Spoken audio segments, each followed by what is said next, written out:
Hello viewers, நம்மளோட நலுங்கு மாவு பொடியில் நம்ம 25 வகையான மூலிகைகள் நம்ம சேர்த்துருக்கோம். நான் என்னென்ன மூலிகைகள்லாம் சேர்த்துருக்கேன் அப்படிங்கிறத தனித்தனியாக ஒரு பிளேட்டில் நான் வந்து வச்சுருக்கேன். வாங்க அதை நம்ம என்ன அளவுகளில் என்ன மாதிரி நம்ம செய்கிறோம் அப்படிங்கிறத பார்க்கலாம். இது உங்களுக்கு தெரியணுங்கிறதுக்காக தான் நான் வந்து உங்களுக்கு ஃபுல்லாக அப்படியே வச்சுருக்கேன். இதை எல்லாமே நம்ம வந்து மொட்டை மாடியில் கொண்டு போய் காய வைக்க போகிறோம்.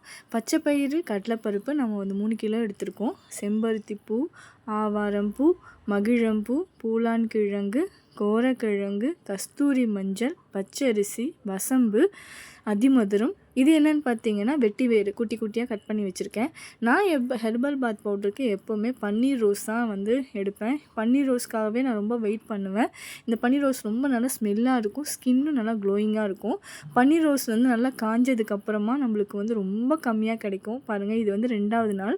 3வது நாள் 4வது நாள் நல்லா வெயிலில் இல்லாமல் வீட்டிலேயே காய வைக்கும்போது நம்மளுக்கு ஒரு கலர் வந்து ப்ரௌனிஷாக நம்மளுக்கு கிடைக்கும்.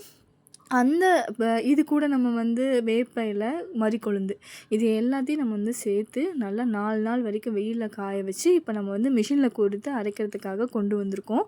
இதை வந்து நல்லா மிஷினில் கொடுத்து நம்ம அரைக்கும்போது நல்லா ஃபைன் பவுடராக நம்மளுக்கு கிடைக்கும். கொஞ்சம் கொரகொரப்பாகவும் இருக்கும், நம்ம வந்து ஸ்க்ரப் பண்ணுற மாதிரி இருக்கிறதுக்கு. இதுக்கப்புறம் நம்ம இதை அரைச்சதுக்கப்புறமா நம்ம இதை நல்லா வந்து வீட்டிலே வந்து நல்லா காய வைப்போம். இதை நம்ம காய வச்சதுக்கப்புறமா நம்ம வந்து இதை சேல்ஸ்க்காக நம்ம பேக்கெட் பண்ணி இது பண்ணிவிடுவோம். இந்த நலுங்கு மாவு பொடியில் வந்து நம்ம எந்த விதமான கலர்ஸ்க்கோ ப்ரிசர்வேட்டிவ்ஸ்க்கோ எதுவுமே நம்ம ஆட் பண்ணலை. இது வந்து 1 இயர் குழந்தையிலேருந்து யார் வேணாலும் யூஸ் பண்ணிக்கலாம்.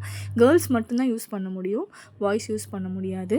வேணுங்கிறவங்க இந்த நம்பருக்கு வந்து காண்டாக்ட் பண்ணி ஆர்டர் ப்ளேஸ் பண்ணிக்கோங்க.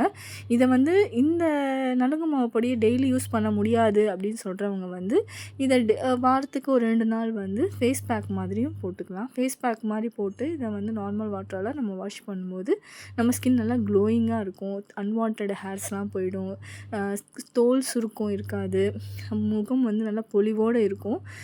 கண்டிப்பாக இதை நீங்கள் வந்து ட்ரை பண்ணுங்கள். கண்டிப்பாக எனக்கு சப்போர்ட் பண்ணுங்கள். Thank you so much.